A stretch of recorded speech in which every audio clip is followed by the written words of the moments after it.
자, 다음은 게이트의 입력수를 좀 더 늘려봅시다.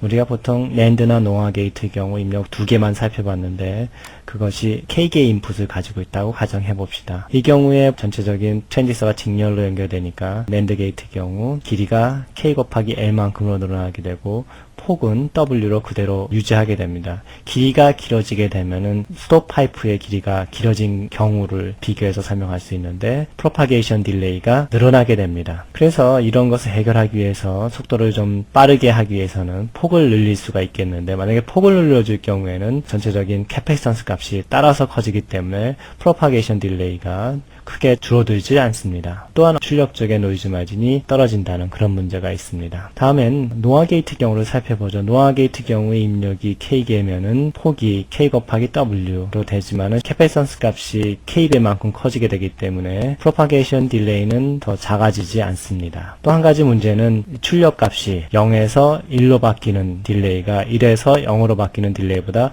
훨씬 더 커진다는 문제입니다. 즉 값이 변하는 것이 비대칭적으로 된다는 것이 문제가 되겠죠. 결과적으로는 이런 낸드 게이트나 노아 게이트는 할 것 없이 그 패닝 개수를 많이 쓰지 말고 되도록이면은 패닝 개수가 작은 게이트를 다단으로 연결해서 써야 된다 하는 것이 회로 속도를 향상시키는, 즉 퍼포먼스를 향상시키는 중요한 힌트가 되었다고 얘기할 수 있습니다. 패닝, 즉 게이트의 입력수에 대해서 살펴봤고 이번엔 게이트의 출력과 연결되는 게이트들이 몇 개나 되어 있느냐 하는 팬아웃에 대해서 살펴보겠습니다.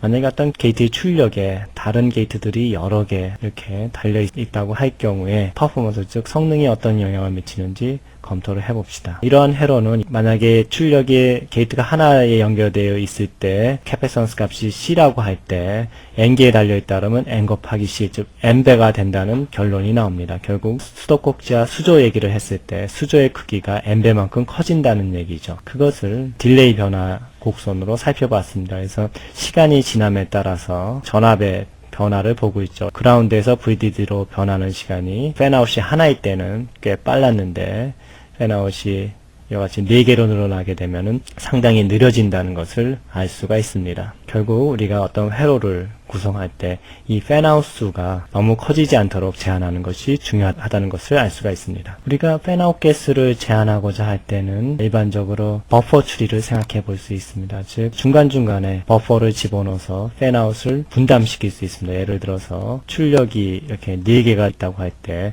만약에 버퍼를 2개를 사용하게 되면은 팬아웃이 4개일 때 각각 팬아웃이 2개인 버퍼를 이렇게 2개 사용해서 해결할 수가 있게 됩니다. 그러면 전반적으로 최대 팬아웃이 2로 감소함을 할 수가 있겠죠. 그래서 이런 버퍼를 실제 어떻게 구현하는지 살펴보겠습니다. 먼저 방금 사용했던 non-inverting 버퍼를 생각해 볼 수 있습니다. 즉 입력이 1일 때 출력이 1이 되고 입력이 0일 때 출력이 0이 되는 논리값의 변화를 주지 않고 단지 수도꼭지의 성능을 강화하는 중간에 배선상에서 펌프 역할을 해주는 어떤 게이트를 버퍼라고 할 수가 있습니다. 특히 이런 버퍼의 크기가 다양하게 여러 가지가 제공돼서 필요에 따라서 속도를 빨리 해야 될 경우에는 큰 버퍼를, 그렇지 않을 경우에는 작은 버퍼를 이렇게 놓을 수 있도록 하면은 다양하게 또 효과적으로 회로 성능을 조정할 수가 있게 됩니다. 버퍼 중에 낫 게이트를 사용하는 경우도 있습니다. 물론 이 경우에 원래 값을 되찾으려면 2단으로 연결해서 쓰게 되지만 사실상 여러 개의 버퍼를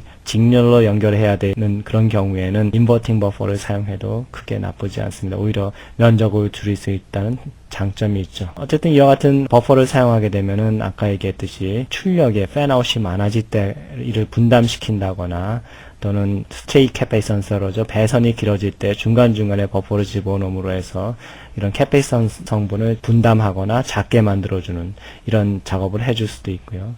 또 어떤 경우에는 외부 디바이스하고 연결할 때 많이 사용하게 됩니다. 즉 LED와 같이 전류를 많이 흘려주어야 되는 그런 디바이스와 연결할 때 큰 버퍼를 사용하게 되면 이런 디바이스들을 드라이브 해줄 수 있는 능력을 보유하게 됩니다. 지금까지 우리는 불리한 알제브라를 사용을 해서 1 또는 0의 값을 처리하는 수식을 많이 봐왔습니다. 그리고 그런 수식을 구현할 때 AND, OR, NOT 게이트를 사용해서 구현함을 알 수 있었습니다. 그러나 이런 논리 이외에 다른 논리를 하나 더 사용하면 어떤 회로를 구현할 때 훨씬 간단하게 구현할 수 있는 장점이 나타날 수 있습니다. 그런 것 중에 하나가 트랜스미션 게이트라는 것이 있는데 이와 같이 PMOS와 NMOS를 백투백으로 연결해서 사용할 수가 있습니다. 이때 동작은 여기 있는 트루스 테이블과 같이 S가 0일 때는 Z 상태가 되고 1일 때는 X 인풋이 그대로 출력이 나타나는 특징이 있습니다. 다시 얘기하면 S가 0일 때는 마치 스위치가 꺼진 상태처럼 되고 S가 1일 때는 스위치가 연결된 상태인 것처럼 보이게 됩니다. 여기서 방금 설명했듯이 스위치가 꺼진 상태를 Z 상태로 표시합니다. 여기서 이 X는 입력이 0일 때 출력이 0이 되고 입력 X가 1일 때 출력도 1이 된다는 것을 의미하고 있지만 Z 상태는 끊어진 상태를 의미하게 됩니다. 즉 1의 값도 아니고 0의 값도 아니고 아무 것에도 연결되지 않은 상태를 의미하게 되죠. 이런 특별한 상태를 사용을 하면은 회로를 좀 더 값싸게 효율적으로 만들 수 있습니다. 여기서 우리가 한 가지 짚고 넘어가야 될 점은 이때 PMOS는 S가 0일 때 닫히고 1일 때 열리죠. 반대로 NMOS는 S가 1일 때 닫히고 0일 때 열립니다. 그래서 두 개의 시그널이 서로 반대로 연결이 돼야 된다는 점이고요. 이때 이런 게이트, 트랜스미션 게이트를 한목에 묶어서 심볼로 표현할 때는 이와 같이 표현하게 된다는 거. 우리가 일반적으로 exclusive OR 게이트를 표현할 수가 있는데 이것은 이와 같이 입력이 00, 01, 10, 11일 때 출력이 0110으로 나타내는 함수를 exclusive OR라고 할 수 있고 그 게이트의 심볼은 이와 같이 나타납니다. 특별히 exclusive OR는 이와 같이 플러스에다가 1을 겉으로 둘러싼 그런 심볼을 사용을 합니다.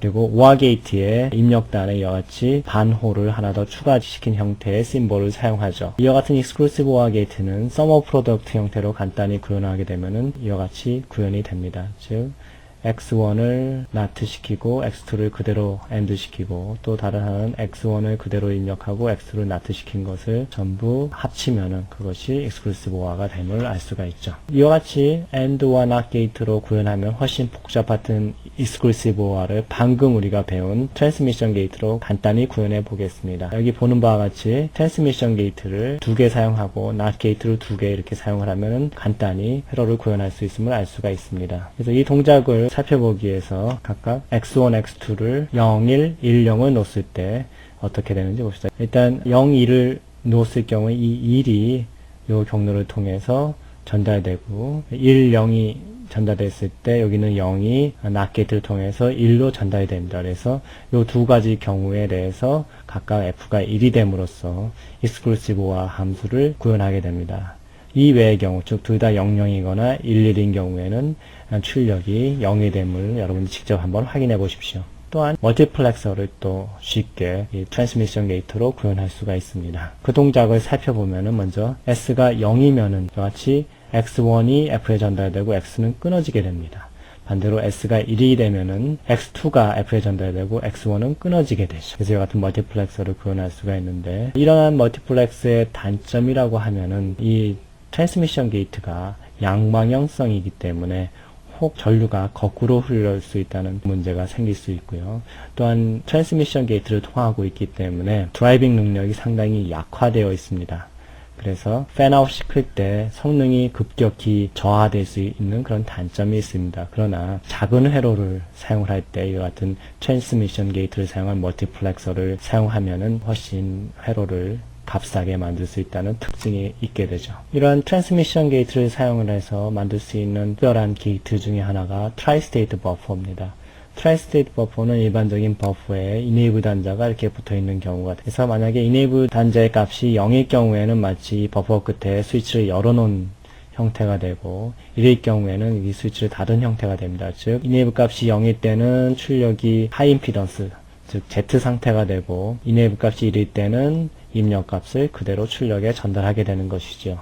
그래서 이런 회로를 구현할 때는 이와 같이 트랜스미션 게이트 하나와 not 게이트 3개를 사용을 해서 만들 수가 있습니다. 여기서 이 not 게이트 2개를 직로로 연결한 것은 그냥 생략해도 될 것 같지만 사실 외부로부터는 EX의 입력이 상당히 약해졌을 때 중폭 효과를 가지고 있는 게이트를 통과하지 않았다고 가정을 하면은 이 드라이빙 능력이 상당히 떨어져서 회로 성능을 상당히 감소시킬 수가 있습니다. 그래서 낫 게이트 두 개 직렬로 연결해서 그 속도를 성능을 향상시키는 그런 방법을 사용하고 있습니다. 자, 이런 트라이스테이트 버퍼들의 종류들을 살펴보고 그것을 응용한 예를 한번 들어보겠습니다. 먼저 앞에서 봤던 트라이스테이트 버퍼는 이와 같이 네 가지 형태로 사용할 수가 있습니다. 즉 이네이블에 낫의 의미를 갖도록 할 수 있고 또는 출력에도 낫의 의미를 갖도록 할 수가 있습니다. 이 경우에 이네이블이 0일 때 여기 스위치가 닫히게 되고 1일 때 열리게 되는 그런 형태가 되겠죠. 트라이스테이트 버퍼를 사용을 해서 앞에서 봤던 멀티플렉서를 만들 수가 있습니다. 그래서 여기 두 가지 타입을 이와 같이 사용하게 되면은 멀티플렉서를 만들 수 있게 되죠. S가 0일 때는 X1이 그리고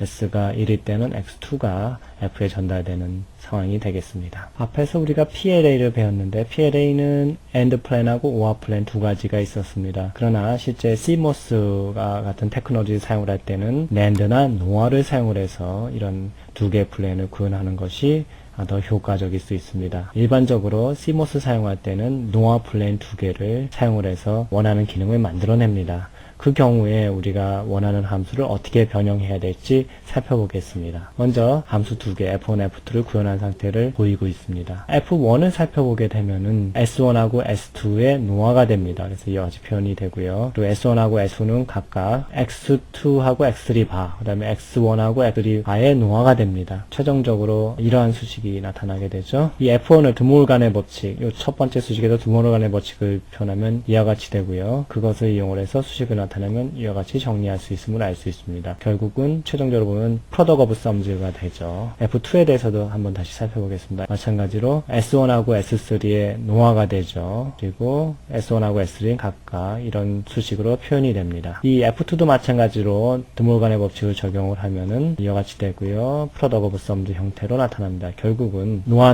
PLA는 프로덕트 오브 썸즈를 구현할 수 있음을 알 수가 있습니다. 자, 여기서 우리가 잠시 스키매틱에서 검토하고 넘어가야 될 부분은 이와 같이 X1, X2가 각각 non-inverting 또는 inverting 상태로 들어와서 노화 회로를 만들어지게 되는데 이때 일부에는 트랜지스터가 있고 어떤 부분 트랜지스터가 없는 부분들도 있죠. 그래서 이 경우에 일단 PLA를 만들 때는 트랜지스터를 다 만들어 놓고 있다가 필요에 따라서 트랜지스터를 동작하도록 프로그램하거나 혹은 동작하지 않도록 프로그램을 해야 될 필요가 생기게 됩니다. 그럼 그런 기술들을 실제적으로 어떠한 방법으로 구현하게 되는지 살펴보겠습니다. 일단 프로그래머블 노화 플랜은 이와 같이 구성하게 됩니다. 우리가 앞에서 본 세로랑 비슷하죠. 근데 아까 얘기했듯이 각 변수에 non-inverting 또는 inverting 입력이 들어가게 되고 그런 경우에 각각 이와 같이 썸이 되겠죠. 썸 출력하고 요 non-inverting, inverting 사이에 이와 같은 트랜지스터가 이렇게 존재하게 됩니다. 모두 다 존재하게 되는 거죠. 이때 요 메모에 들어가 있는 회로는 이와 같이 되어 있습니다. 그래서 우리가 원하는 트랜지스터가 이 위치에 있고요. 이 트랜지스터를 동작시킬 건지 말 건지 결정하는 부분이 여기에 들어가 있습니다. 이 트랜지스터는 사실상 고정적인 스위치 역할을 해주게 됩니다. 그래서 프로그램 할 수 있는 영역이 되는데 이 스위치를 꺼놓게 되면은 이 트랜지스터가 동작 안 하고 마찬가지로 이 트랜지스터를 켜놓으면 이 위에 있는 트랜지스터가 동작하도록 되는 것이죠. 그러면은 실제 이러한 트랜지스터를 어떻게 구현하는지 살펴보겠습니다. 이런 트랜지스터는 이와 같이 구현을 하는데 우리가 일반적으로 보는 모스 트랜지스터와 달리 중간에 플로팅 게이트가 하나 이렇게 들어가 있습니다. 이 플로팅 게이트는 어떤 역할을 해주냐면은 여기 게이트에 아주 높은 전압을 걸어 주었을 때 여기 전자가 끌려오게 되죠. 근데 이 전압이 상대적으로 아주 높았을 때는 여기는 전자가 퀀텀 점프를 해서 이 중간에 끼게 됩니다. 그러면 이 전압을 더 이상 연결하지 않는다 할지라도 여기에 있는 전하 때문에 여기에는 더 이상 전자가 모여들지 않게 됩니다. 그래서 항상 꺼지게 되는 것이죠. 반대로 여기다가 아주 낮은 전압을 걸었을 경우에는 이 전하가 다 빠져나갈 수가 있게 되죠. 그래서 이런 작동 원리를 이용을 해서 이 트랜지스터를 영구적으로 꺼버리거나 혹은 반영구적으로 켜 놓을 수가 있게 됩니다. 이런 프로그램에 의해서. 그래서 그런 작동 원리를 사용을 해서 여기를 끊어 놓거나 혹은 이어놓음으로 해서 이 트랜지스터를 동작시키거나 또는 동작시키지 않도록 하는 기법을 사용하게 되는 것이죠. 이러한 프로그래머블한 기능을 이용을 해서 노아 PLA를 구현하는 방법을 다시 살펴보겠습니다. 그래서 이와 같이 각 크로스 포인트의 트랜지스터를 연결하거나 혹은 연결하지 않거나 할 수 있게 되는데, 그렇게 돼서 어떤 함수가 구현되는지 봅시다. 앞에서 설명했듯이 노아 PLA는 product of sums 형태입니다. 그래서 여기 파란색으로 표시된 부분 x1, x3죠. 그 다음에 x1, x2 바죠. 그래서 그런 부분들이 이와 같이 sum으로 나오게 되고요. 그것을 다시 묶어내게 되면은 출력이 됩니다. 아까 드몰간의 법칙을 적용을 해서 이와 같이 수식이 추출될 수 있음을 알 수가 있습니다. 앞에서 노아 PLA가 product of sums 형태로 표현된 어떤 논리식을 구현할 수 있다는 것을 살펴봤습니다. 이때 드몰간의 법칙이 적용이 돼서 이때의 매칭됨을 알 수 있습니다. 그러나 우리가 일반적으로 sum of product를 훨씬 더 친근하게 사용하게 되기 때문에 sum of product 형태로 노아 PLA를 구현할 수 있는 방법을 생각해 봤습니다. 전체적인 구조로 따져보게 되면은 출력 노아 회로에다가 NOT 게이트 하나 더 붙이면서 이와같이 OR 회로가 되도록 하는 것입니다. 여기 파랗게 표시된 거는 트랜지스터가 연결된 부분이고, 까맣게 표시된 부분은 트랜지스터가 연결되지 않은 부분인데, 이 연결된 부분을 뽑아낼 때 X는 X바로, X바는 X로 이렇게 서로 반전시켜주면서 뽑아주게 되면은 최종적으로 프로덕트 형태를 찾아낼 수가 있습니다. 그것을 OR시키게 되면은 최종적인 함수 수식 F1, F2가 나오게 되는데, 이런 특징을 이용을 해서 노아 PLA에다가 sum of product 형태의 수식을 구현할 수 있음을 알 수가 있습니다. 기본적으로 노아 PLA의 출력에 이와같이 NOT 게이트를 하나 더 추가시켜줌으로 해서 수식이 훨씬 더 간단히 표현됨을 알 수 있죠. 이때 주의해야 될 점은 반드시 여기서 나오는 변수의 바를, 그러니까 인버팅 형태를 반드시 바꾸어 줘야 된다는 것이 여러분들이 꼭 기억하고 넘어가야 될 부분이죠. PAL의 경우에도 비슷한 기법으로 sum of product 형태를 구현할 수가 있습니다. 마찬가지로 드몰간의 법칙을 적용하기 때문에 이와 같이 X바를 X를 X바로 바꿔주게 되죠. 그래서 여기는 X1하고 X2가 각각 바로 들어왔는데 바가 없는 형태로 바꿔지게 되죠. 이런 식으로 치환해서 프로덕트를 만들어내게 되고요. 그리고 나서 그 프로덕트가 이미 하드와이어, 즉 프로그램 할 수 없는 형태로 오화되어 있죠. 그래서 한 가지 여러분들이 기억하고 넘어갈 점은, 공통항이 있어도 이와 같이 공통항이 있어도 서로 다른 함수에서 공유할 수 없다는 단점이 있고, 또 한 가지는 이와 같이 필요 없는 단자가 있을 때, 즉 이 경우에는 F2가 P4하고 P5만 지금 오화시키면 되는데 P6가 불필요하게 달려있죠. 이런 P6를 제거하는 방법은 X1하고 X1 바를 동시에 연결시켜줘 버리는 것이죠. 그러면 이 입력이 항상 0이 되기 때문에 이 입력을 죽여버릴 수가 있게 되는 것이죠. 자, 마지막으로 FPGA의 인터커넥션을 어떻게 프로그램하는지 살펴보겠습니다. 그 구조는 간단합니다. 이와 같이 수직 또는 수평선에 트랜지스터를 이와 같이 연결합니다. 근데 이 트랜지스터의 게이트는 각각 어떤 메모리가 연결되어 있고, 그 값이 1이면 연결이 되고 0이면 끊어지는 그런 형태로 프로그램하는 것이죠. 이때 한 가지 문제점은 패스 트랜지스터를 통과하기 때문에 0의 값은 잘 통과시키지만 1의 값은 threshold 볼티지만큼 떨어지는 그런 문제점이 있었죠. 그래서 그런 것을 보완시켜주기 위해서 하이 볼티지 레벨을 복구시켜주는 회로가 필요하게 됩니다. 이와 같은 회로가 들어가게 되고요. 이때 threshold 볼티지만큼 떨어지게 되면은 이와 같은 회로가 다시 제대로 복원시켜주는 회로가 됩니다. 이런 회로를 사용을 해서 중간에 노이즈 마진이 떨어지는 문제를 제거하고 있습니다. 그래서 여기까지 임플리멘테이션 테크닉에 대해서 전부 살펴봤습니다. 쭉 정리를 해보면은 기본적인 게이트를 NMOS, CMOS 등과 같은 기술로 어떻게 구현하는지 살펴봤고, 회로를 구현하는 세 가지 기법을 살펴봤습니다.